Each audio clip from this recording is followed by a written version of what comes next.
BD news 21 থেকে 5টা দাবি ঘোষণা করতে চাই এবং পরবর্তী কর্মসূচি ঘোষণা করা হবে। আমি প্রথম 2টা দাবি উপস্থাপন করছি এবং পরবর্তী 3টা দাবি সহ আমাদের আগামী দিনের কর্মসূচি ঘোষণা করবে মোমা ফাতেমা।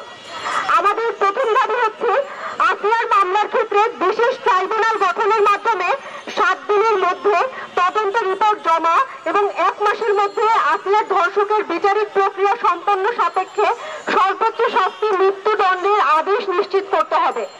বিচার প্রক্রিয়া চলাকালীন আসিয়ার পরিবারের নিরাপত্তা নিশ্চিত করতে হবে। আমাদের দ্বিতীয় দাবি প্রত্যেক ধর্ষণ মামলার বিচারে বিশেষ ট্রাইব্যুনাল গঠন করে দ্রুত মামলার বিচার কার্য সম্পন্ন করে সকল ধর্ষণ বিচার নিশ্চিত করতে হবে। 3 কার্যদিবসের মধ্যে বিশেষ ট্রাইব্যুনাল গঠন করে দ্রুত বিচার প্রক্রিয়া শুরু করতে হবে। বাকি 3টি দফা এবং আগামী দিনের কর্মসূচি মোমা ফাতেমা ঘোষণা করবে।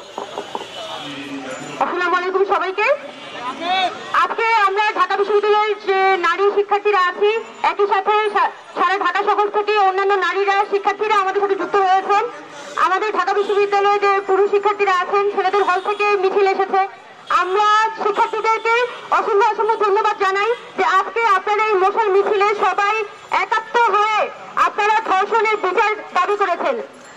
আজকে আমাদের পক্ষ থেকে 5 দফা দাবি আমরা ঠিক করেছি। সেখানে প্রথম 2টি দাবি আমাদের আশিফা যে শামসুন্নাহার হলের শিক্ষার্থী তিনি ঘোষণা করেছেন। বাকি 3টি দাবি আমি এখানে বলছি।